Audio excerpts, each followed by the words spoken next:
Assalamualaikum warahmatullahi taala wabarakatuh. Alhamdulillahirabbil alamin. Alhamdulillahilladzi an'ama 'alaina wa hadana lil Islam. Allahumma shalli wa sallim wa barik ala 'abdika wa habibika wa rasulika an-nabiyil ummi wa ala alihi wa ashabihi wa azwajihi wa ala tabi'in wa tabi'in bi ihsanin wa alaina jami'an ma ashabi Rasulillah sallallahu alaihi wasallam fi yaumiddin wa ba'du. Kaum muslimin jamaah masjid rahimakumullah. Alhamdulillah, segala puji milik Allah Subhanahu wa taala. Kita haturkan salawat salam kita mudah-mudahan selalu diberikan kepada Nabi kita Muhammad sallallahu alaihi wasallam wa ala alihi wa ashabihi wa azwajihi wa dzurriyyatihi. Islam, kaum muslimin rahimakumullah.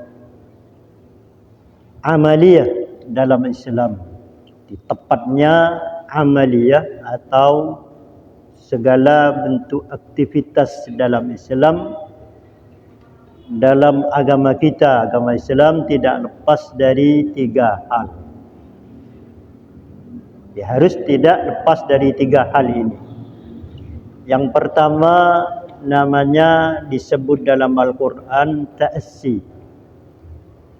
Ta'assian.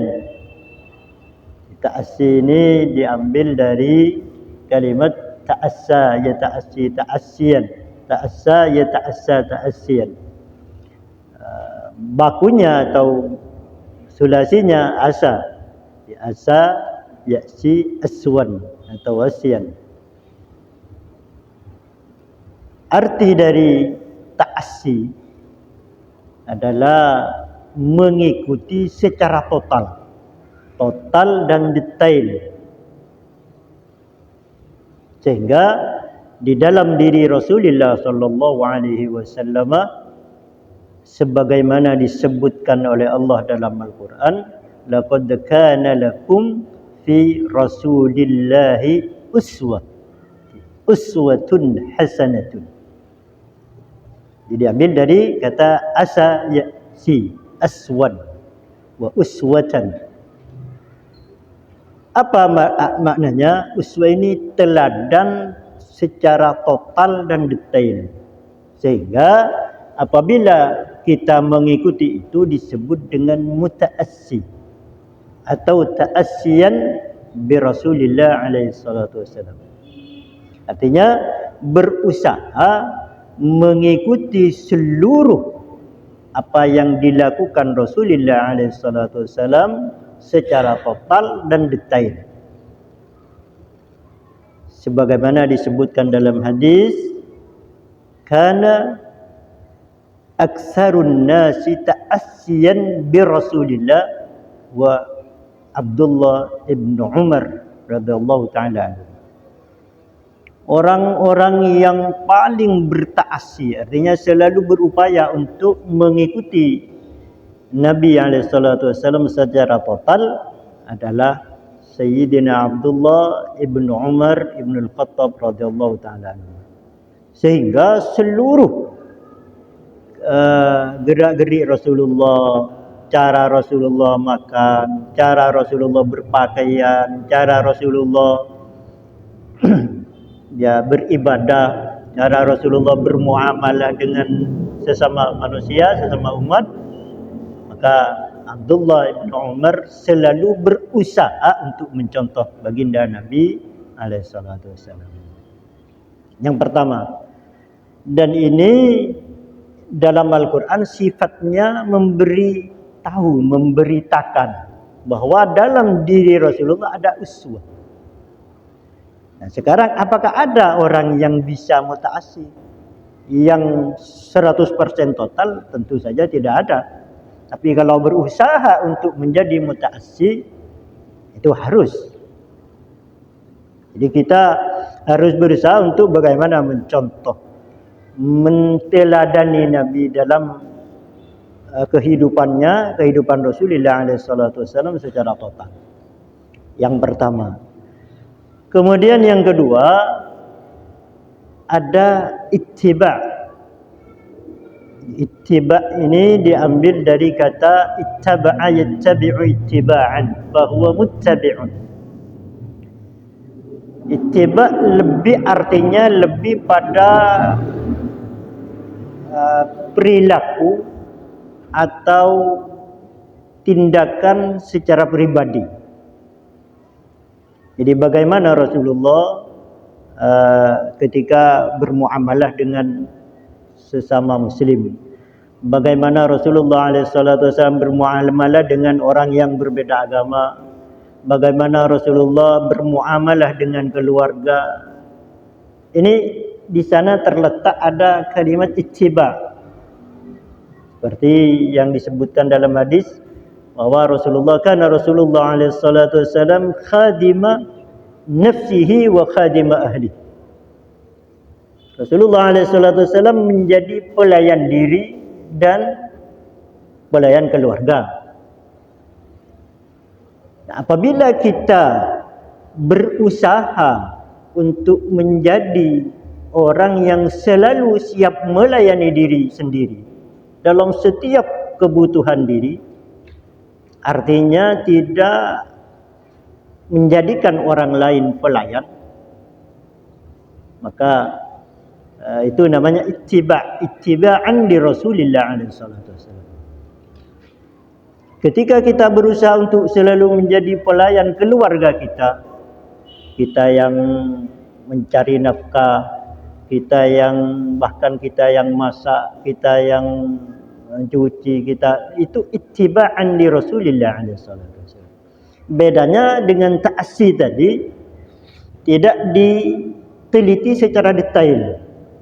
Kalau ta'assi detail, terus bagaimana Rasulullah melangkah, bagaimana Rasulullah duduk, itu detail namanya, ta'assian bi Rasulullah. Kalau ittiba' lebih pada secara umum apa yang menjadi tindakan pribadi Rasulullah SAW. Nah, ini dalam Al-Quran disebutkan oleh Allah Subhanahu wa ta'ala, "Tsumma awhayna ilaika an ittabi' millata Ibrahim hanifa." Kemudian saya wahyukan kepadamu Muhammad yaitu ittabi', berittiba'lah engkau millata Ibrahim, kepada millah itu lebih pada perilaku. Ya, karena di kita itu ada kan di dalam Al-Quran ada din, ada syariat, ada millah. Din itu peraturan secara umum, kemudian syariat itu peraturan yang tertentu, tasyri', syara'a, peraturan yang dikerjakan. Kemudian kalau millah pada perilaku perorangan. Jadi anittabi' millata Ibrahim hanifa. Jadi berittiba'lah engkau wahai Rasulullah pada millah Nabi Ibrahim. Yang kedua. Yang ketiga ada qudwah. Jadi ada ta'assiyan atau uswah, ada ittiba'. Yang ketiga ada qudwah. Rasulullah SAW qudwatuna, qudwatul ummah. Apa artinya qudwah? Sama kalau artinya mengikuti atau teladan, tapi perbedaannya dalam pengamalan. Kalau qudwah itu lebih pada peraturan, jadi perbuatan yang masuk dalam satu nizam, dalam satu peraturan. Jadi umpama Rasulullah peraturan dalam Islam tentang salat, maka ketika kita berusaha untuk mengikuti kaifiyat salati Rasulullah, bagaimana Rasulullah SAW salat, caranya yang sesuai dengan syariat, itu qudwah. Maka bahasanya iqtidaan bi Rasulillah SAW. Kita takbir iqtidaan bi Rasulillah. kita baca Fatihah iqtidaan bi Rasulillah. Kita ruku iqtidaan bi Rasulillah alaihi salatu wasallam. Sehingga kata Nabi, pada seorang sahabat yang al-musi' salatahu. Jadi ada seorang sahabat, Rasulullah sedang duduk di masjid bersama para sahabat, kemudian ja'a rajulun, datanglah seorang sahabat dan fasalla. Kemudian fasallama ala Rasulillah alaihi salatu wasallam, selesai salat lalu ingin bergabung dengan Rasulullah dan para sahabat yang duduk dan mengucap salam. Rasulullah menjawab, "Waalaikumsalam, irji' fasalli fa innaka lam tusalli." Pak, sampean kembalilah ke sana, ke masjid, ke tempat salat, dan lakukanlah salat karena engkau belum salat. Kembali lagi salat. Kemudian setelah selesai salat, kembali lagi ingin bergabung dengan Rasulullah. Disuruh kembali sampai 3 kali lebih, sehingga pada akhirnya, la muhsin ghaira hada ya Rasulullah, saya tidak bisa kecuali ini. Jadi salat saya seperti ini. Maka Rasulullah alaihi salatu wasallam bersabda, "Idza qumta ila ssalati fa asbighil wudu'a thumma qum fakabbir," dan seterusnya. Thummarka' hatta tatma'inna raki'an, thummarfa' hatta tatma'inna mu'tadilan. Pada akhirnya Rasulullah, waf'al fi salatika kulliha waqtadi. Jadi lakukanlah salat dan iktida pada peraturan pada salat Rasulullah alaihi salatu wasallam. Kaum muslimin rahimakumullah, dari ketiga-tiganya ini secara keseluruhan oleh Allah Subhanahu wa taala, Islam atau Rasulullah alaihi salatu wasallam diperintahkan agar selalu mengikuti millah Nabi Ibrahim alaihi salatu wasallam. Di antara millah Nabi Ibrahim yang diperintahkan oleh Allah Subhanahu wa taala untuk kita ikuti, yang diperintahkan agar Nabi Muhammad alaihi salatu wasallam selalu mengikutinya, banyak difirmankan oleh Allah dalam Al-Qur'an. Antara lain di dalam surah Asy-Syu'ara ayat 83, 84, 85, 86, 87. Allah Subhanahu wa taala berfirman, "A'udzu billahi minasy syaithanir rajim.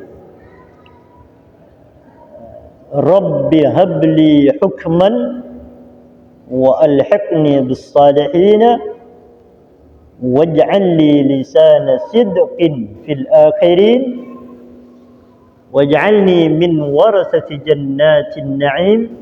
Waj'alni min warasati jannatin na'im waghfir li abi innahu kana minadh dhallin wa la tuhzini yawma yub'atsuna yawma la yanfa'u malun wa la banun illa man atallaha biqalbin salim. Dalam beberapa ayat ini Allah Subhanahu wa taala memerintahkan. Jadi madmun atau arti kandungan dari ayat ini, walaupun ini merupakan doa Nabi Ibrahim, doa Nabi Ibrahim pada Allah, tapi ketika oleh Allah difirmankan dan diturunkan kepada Nabi Muhammad, dijadikan ajaran bagi kita umat Islam, maka itu perintah, merupakan perintah Allah Subhanahu wa taala untuk kita laksanakan. Pertama, Nabi Ibrahim alaihissalatu wassalam Nabi Ibrahim adalah, kita tahu bahwa Ibrahim Khalilullah, kekasih Allah. Nabi Ibrahim adalah orang yang selalu taat atau qanit, selalu taat kepada perintah Allah Subhanahu wa taala tanpa ada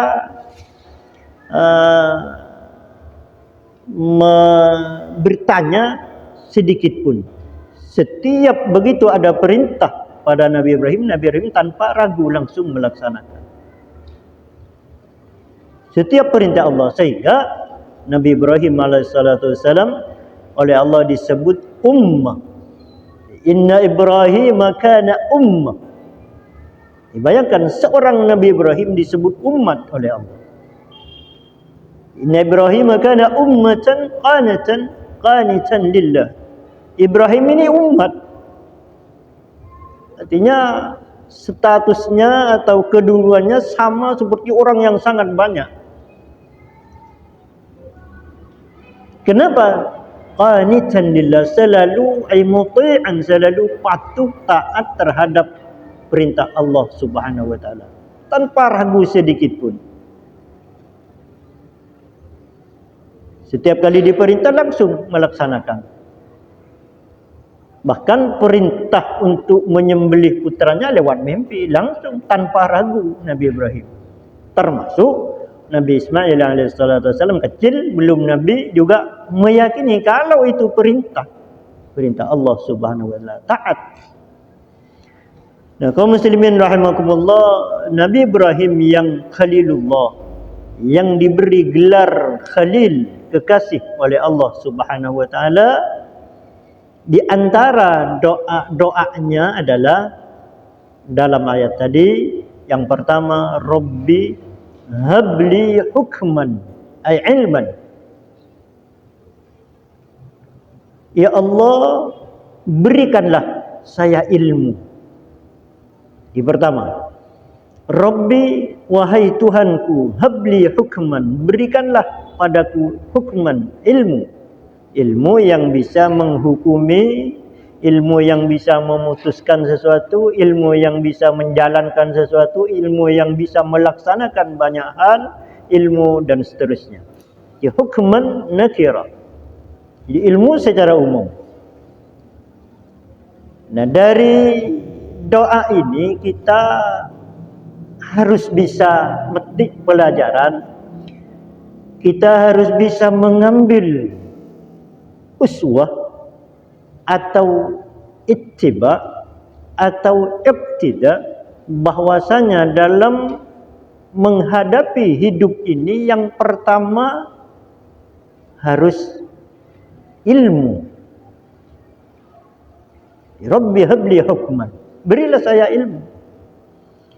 Tanpa ilmu seluruh muamalah, seluruh amal kita akan sia-sia. Tanpa ilmu kita tidak bisa salat.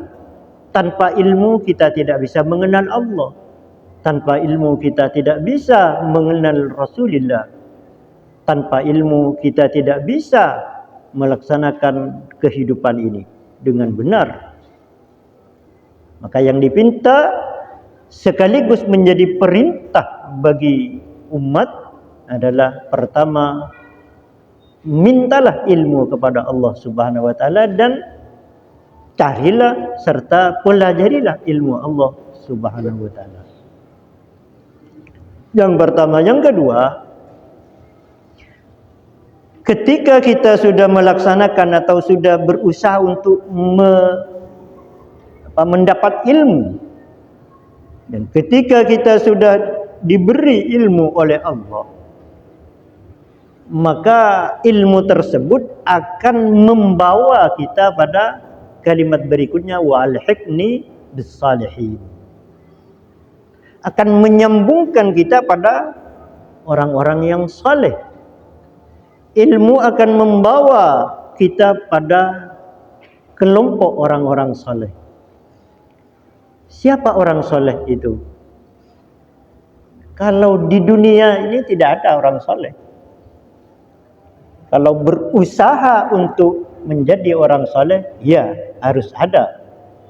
Kalau orang saleh adalah orang-orang yang telah diberi nikmat oleh Allah sesuai dalam firman-Nya, "Wa man yuti'illaha wa rasulahu fa ulaika ma'al ladzina an'ama Allahu 'alaihim minan nabiyyin was-siddiqin wasyuhada was-salihin." Orang yang mun'am, orang yang dikaruniai nikmat besar oleh Allah, satu, para anbiya, para nabi. Yang kedua, para as-siddiqin, orang-orang siddiq, wa ala ra'sihim Abu Bakar as-Siddiq. Pimpinan as-siddiqin adalah Abu Bakar as-Siddiq, dan itu Allah yang menyatakan, "Walladzi jaa'a bis-sidqi wa shaddaqa bihi." Ya, Abu Bakar Siddiq. Kemudian yang ketiga, wasyuhada, orang-orang syahid. Yang keempat, orang-orang salihin. Dan ketiga-tiganya itu adalah saleh semua. Anbiya, siddiqin, wasyuhada adalah saleh semua.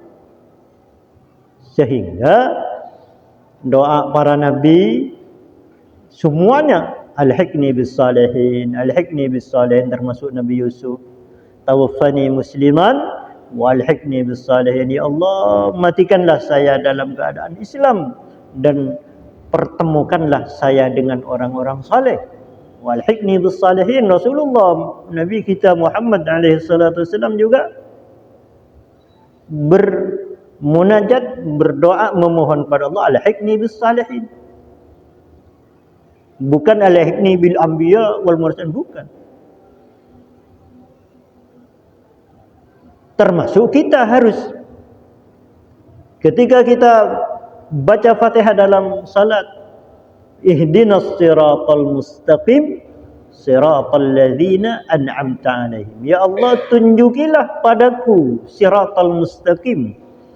Baik siratal mustaqim secara mafhum, yaitu di dunia, yaitu sirat al-mustaqim artinya agama Islam, maupun siratal mustaqim secara nyata nanti di akhirat, yaitu jusrun mamdudun ala matni jahannam, yaitu jembatan yang ada di atas api neraka jahannam yang menyampaikan seseorang pada surga Allah Subhanahu wa taala.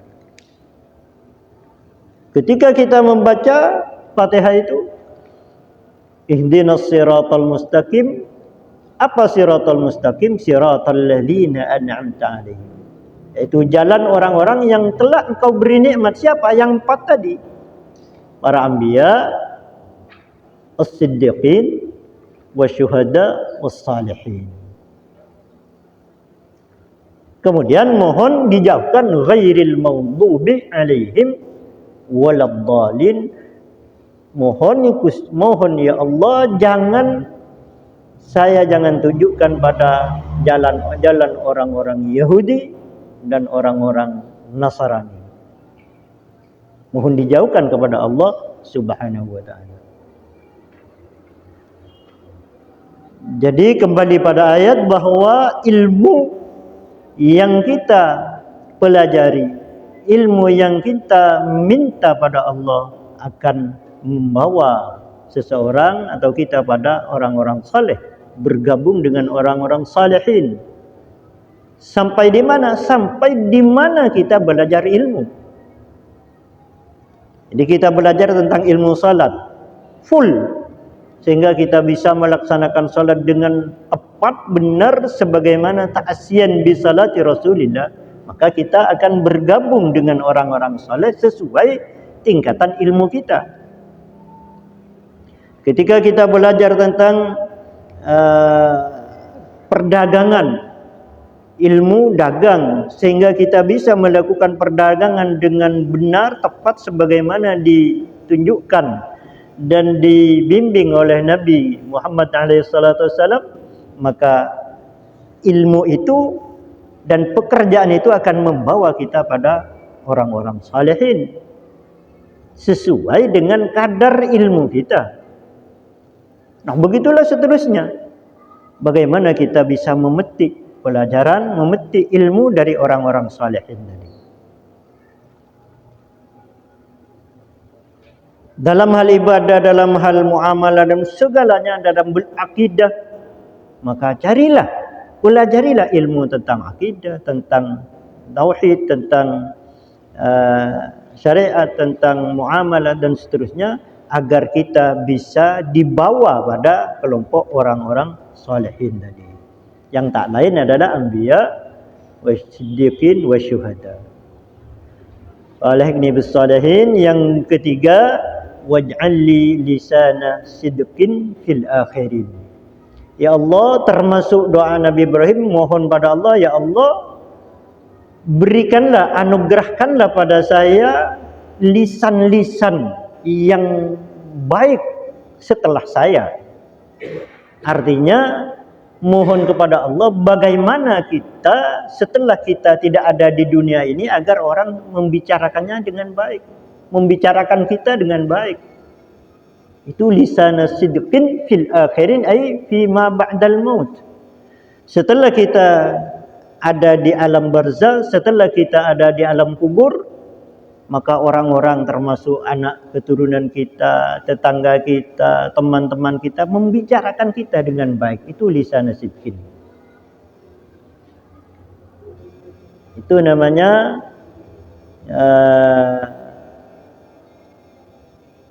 pembicaraan orang setelah kita tentang kita.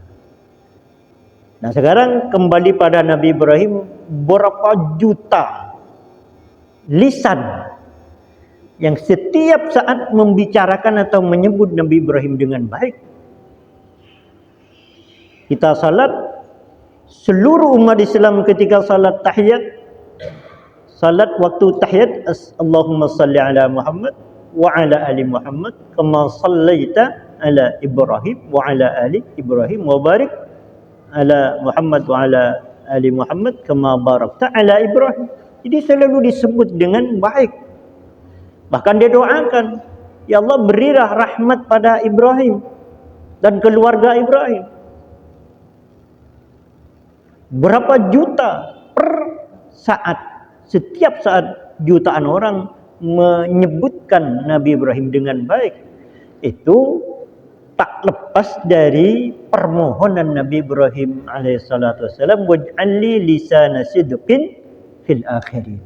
Ya Allah, berikanlah untukku lisan-lisan atau pembicaraan atau mengingat dengan baik setelah saya tidak ada di dunia ini.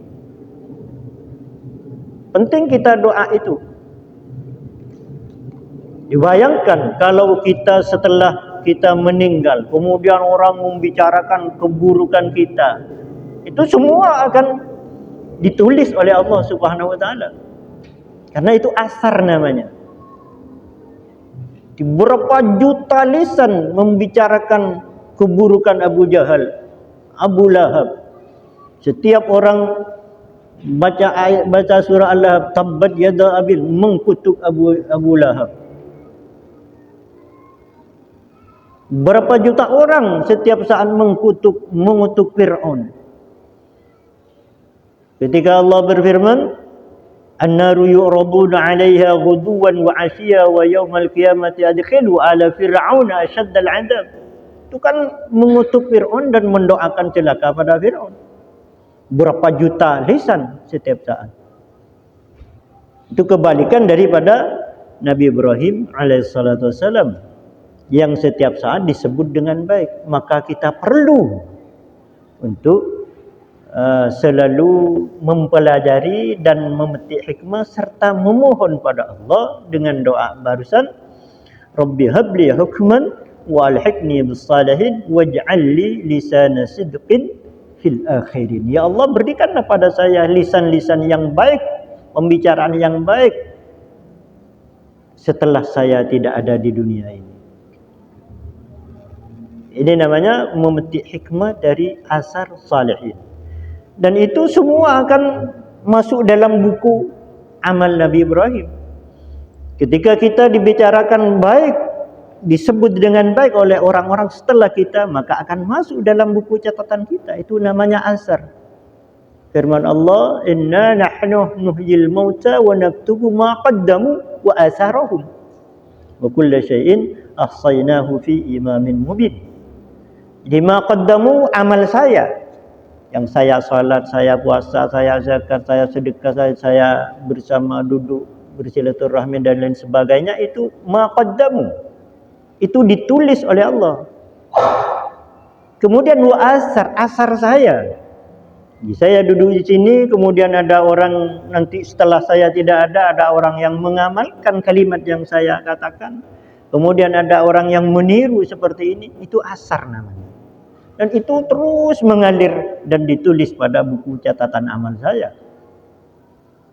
Sehingga nanti di hari kiamat oleh Allah diberikan buku itu, ada banyak orang yang kagum dan kaget kenapa diberi buku catatan yang sebesar ini.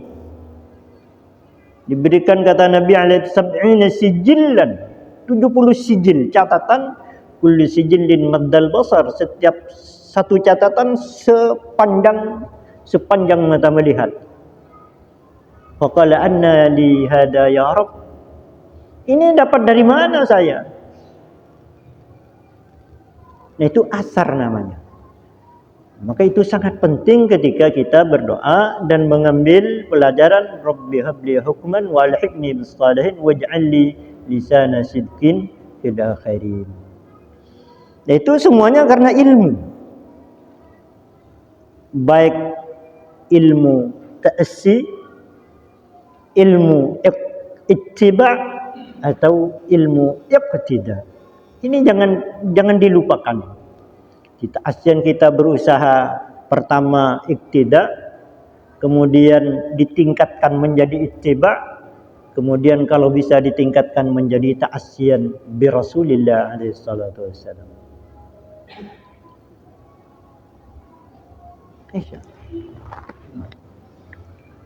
Kemudian ayat selanjutnya, waj'alni min warasati jannatin na'im. Ya Allah, jadikanlah saya termasuk ahli waris surga.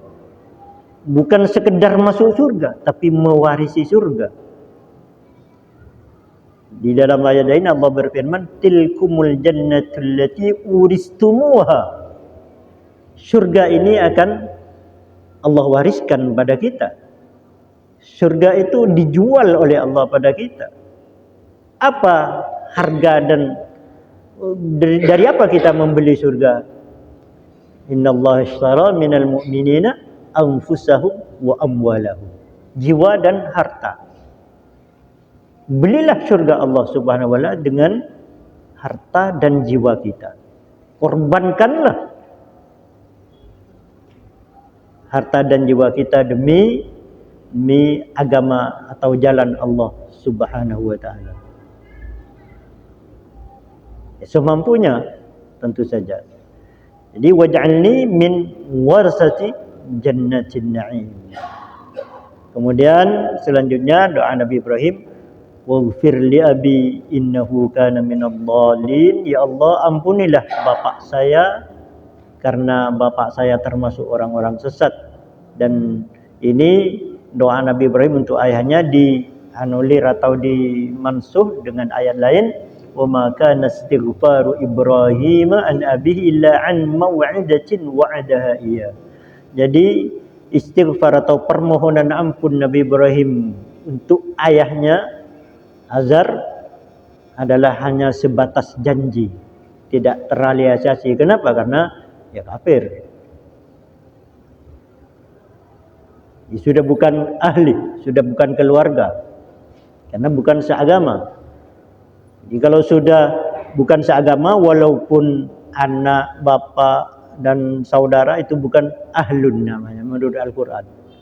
Sebagaimana Allah nyatakan tentang putra Nabi Nuh, innahu laysa min ahlik, innahu amalun ghairu salih. Nuh, wahai Nabi Nuh, anakmu itu bukan keluargamu. Bukan. Walaupun Nabi Nuh mohon, jadi itu adalah anakku ya Allah. Kemudian Allah nyatakan innahu laysa min ahlik, itu bukan keluargamu. Termasuk ayahanda dari Nabi Ibrahim alaihissalatu wassalam, Ketika Nabi Ibrahim memohon pada Allah, "Waghfir li abi innahu kana minadh-dhalin." Ya Allah, ampunilah bapakku karena termasuk orang-orang sesat. Lalu dimansuh dengan ayat, "Wa ma kana istighfaru Ibrahim li abi illa an maw'idatin wa'adaha iyyah." Hanya sebatas janji. Kemudian ayat berikutnya, wala tukhzini yauma yub'atsuni. Ya Allah, jangan jadikanlah saya bersedih ketika hari ba'ats, hari kebangkitan. Sangat penting kita mohon kepada Allah Subhanahu wa taala. Ya Allah, ketika orang dibangkitkan semua dari kuburnya, jangan jadikan orang yang bersedih. Bersedih karena ia tidak banyak amal, bersedih karena tidak mendapat rahmat, bersedih dan seterusnya. Itu setelah Yaumul Ba'ts, hari kebangkitan. Kita tahu dan kita yakin bahwa pada saat kebangkitan semua akan dibangkitkan. Dan semua setelah bangkit ka'annahum jaradun muntasir, lari, semua lari.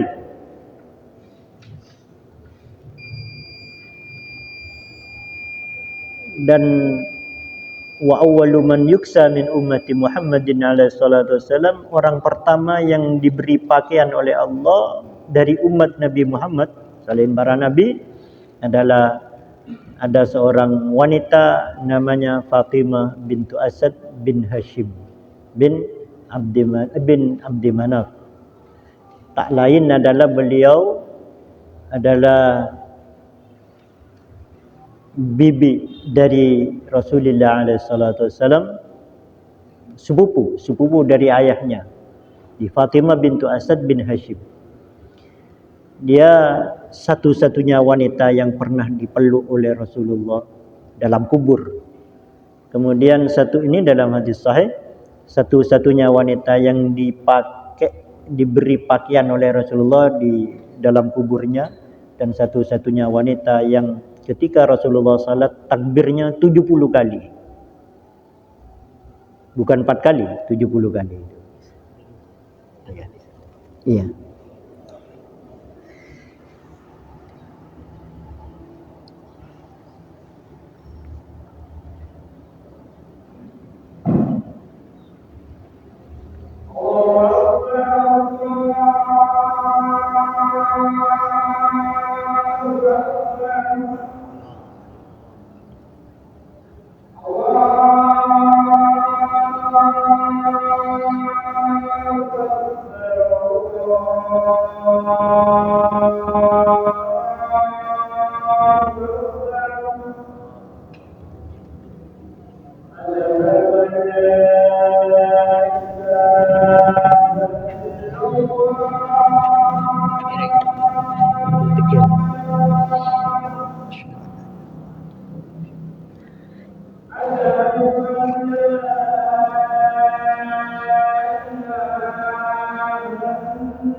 Bismillahirrahmanirrahim. Kaum muslimin rahimakumullah, kembali pada tema kita yaitu memetik pelajaran, memetik ilmu dari orang-orang saleh.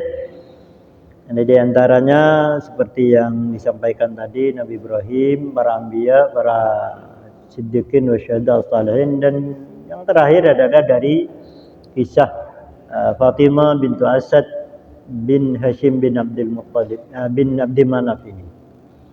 Beliau adalah satu-satunya wanita yang pernah dipeluk jenazahnya oleh Nabi, satu-satunya wanita yang diberi pakaian baju Nabi, kemudian satu-satunya wanita yang Rasulullah yang meletakkan sendiri dengan tangan beliau di kuburnya, dan satu-satunya wanita yang salatnya Rasulullah takbir 70 kali. Jadi setelah dimasukkan dalam kubur, salat jenazahnya 70 kali takbir.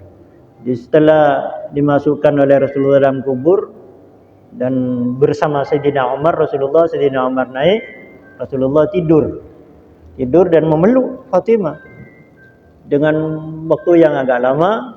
Kemudian beliau bangun dan bajunya dibuka, diberikan atau diselimutkan pada jenazah Fatimah tersebut. Dan beliau bersabda bahwa Fatimah bintu Asad adalah satu-satunya wanita nanti setelah bahas akan berpakaian baju Nabi alaihissalatu wassalam. Kemudian apa asar atau hikmah yang bisa diambil? Bahwa Nabi alaihissalatu wassalam bersabda, "Wa ma sammaitu Fatimah binti illa laha."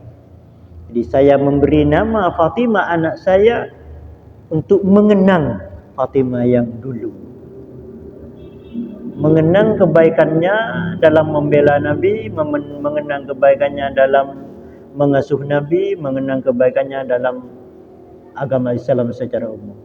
Sehingga Nabi SAW memberi nama putrinya dengan Fatimah binta Rasulullah SAW, untuk mengenang Fatimah bintu Asad.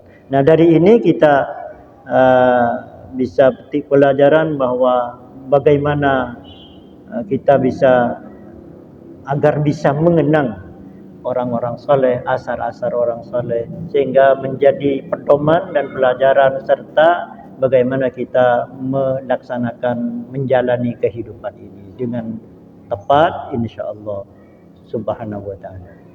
Allahu a'lam.